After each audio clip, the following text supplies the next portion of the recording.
So I'm here with Mount Kimbie. How you guys doing? We're good. We're good. Yeah. Very good.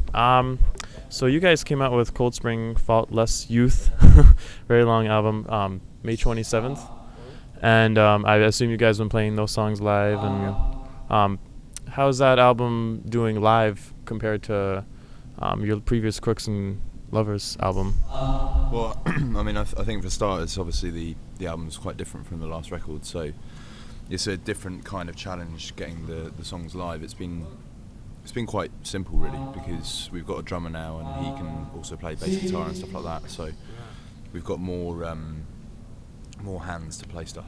So yeah, it's just really good fun playing these songs. Yeah, I mean, I guess the songs lend themselves a bit better to live. So it's been pretty simple, and it's nice to have enough songs that we can actually choose a set list instead of having to play everything that we have ever written. Yeah, exactly. Yeah, that's got to be nice to be able to, do a variety of things. Okay, so I'm curious, how'd you guys get the name Mount Kimbie? Just out of curiosity, because it's an interesting name. There's not really too much of an interesting story about it. I mean, it's basically two, I think, album names put together. And yeah, I mean, we spent a good half a day trying to work out a name, and that was the one that came out. Yeah. Yeah, and there's no back history or anything. Just two records that we would listen to in fairly quick succession. So they were just words that were like knocking about, and you kind of don't expect to have to be using it for the rest of your career, when you start out. So. No, absolutely. That's cool. Very cool. So you guys recently also went on to Warp Records. What sparked that? Any just?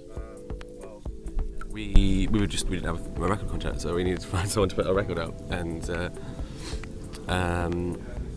they just came across in the right way for us. And they weren't expecting any particular record. They just wanted to see, how we wanted to develop it. So, and they weren't too involved with anything really until after we finished the record, which is kind of how you want it. Cool. And is that any different from previous?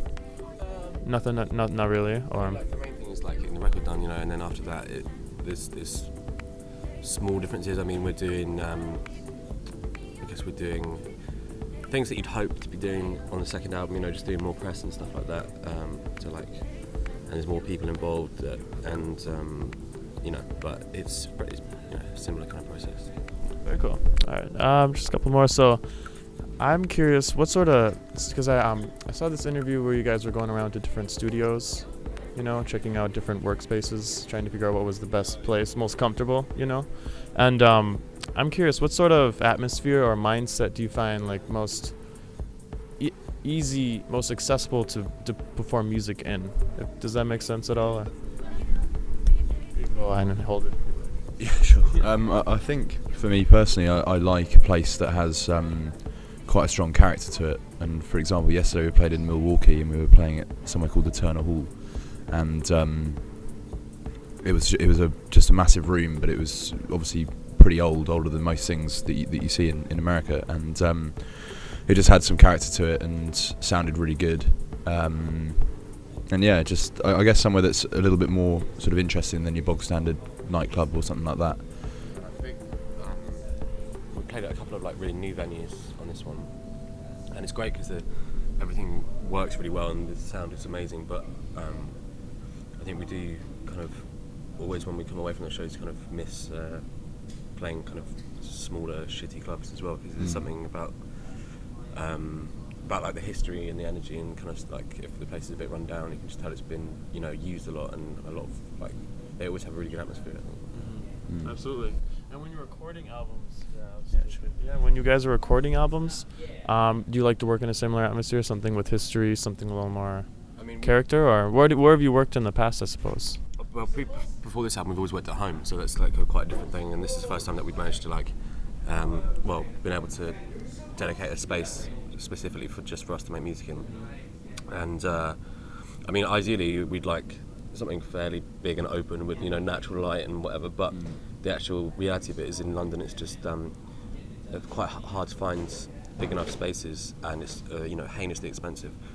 So we've spent a long time looking for somewhere, and I think you can put a little bit too much emphasis on I think we did put too much emphasis on like finding the right space, and it just got to the point where we'd been looking for like months, and so it's like, when are we going to start making music, you know? So we just had to say, if the next place is all right, then we should take it and just start making a record, you know, because we didn't even have a studio last time, and we managed to make an album. So, you know, we'll just take anything and kind of put the importance on that. But if we've stopped renting that place now, but if we when we start looking again, I think the problem was that we were just wanting to start the record. I think we need to start looking now, you know, and then you can kind of spend 6 months just being like no. But I don't think it's that important. I mean, you just have to do the best with what you can get, you know. And we just turned that place into like, it was like a decent place to record music, and you know, just have like a good work ethic about it. But absolutely. Cool.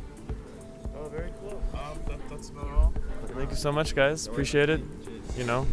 Yeah, absolutely. Hope you guys have a great show. I'm looking forward to it. I love your music.